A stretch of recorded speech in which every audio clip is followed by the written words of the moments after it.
Katulad nito, merong isang sumisikat na aktor na meron palang video scandal daw.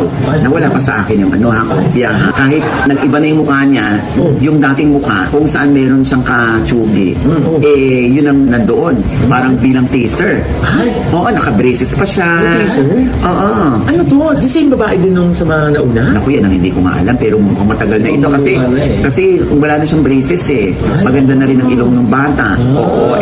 Yan ay, wala pang video na lumalabas. TBB housemate, nauugnay sa umano'y video scandal, netizens, nagulat at nagtanong. Umani ng matinding atensyon sa social media ang isang usapin na kinasasangkutan umano ng isang housemate mula sa matapos kumalat ang balita tungkol sa sinasabing video scandal.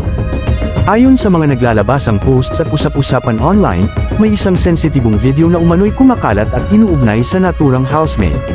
Dahil dito, mabilis na naging trending ang issue, kung saan libo-libong netizens ang nagbahagi ng kani-kanilang reaksyon, mula sa pagkabigla hanggang sa pagdududa sa katotohanan ng balita. Gayunpaman, sa kabila ng bilis ng pagkalat ng impormasyon, wala pang kumpirmasyon mula sa opisyal na kampo ng nasasangkot na personalidad, maging mula sa management ng nasyang nasa likod ng programa. Dahil dito, nananatiling palaisipan kung ang nasabing video ay tunay, luma, edited, o tuluyang walang basehan. Samantala, may ilang netizens ang nananawagan na tigilan ang pagpapakalat ng naturang content, lalo na kung ito ay pribado o walang pahintulot. Binibigyang diin din ng iba ang kahalagahan ng responsableng paggamit ng social media, lalo na sa mga ganitong sensitibong usapin na maaaring mapasira sa reputasyon at mental na kalagayan ng isang tao. Mayroon ding mga taga-suporta ng housemate na agad na dumipensa, sinasabing maaaring bahagi lamang ito ng paninira o fake news na naglalayong sirain ang imahe ng nasasangkot.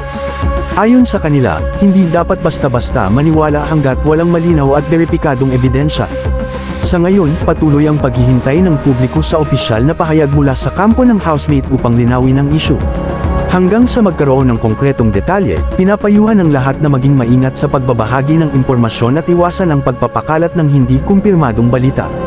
Sa huli, ang insidenteng ito ay muling nagsisilbing paalala sa kapangyarihan at responsibilidad na kaakibat ng social media, kung saan ang isang simpleng usap-usapan ay maaaring lumaki at makaapekto sa buhay ng isang tao sa loob lamang ng ilang oras.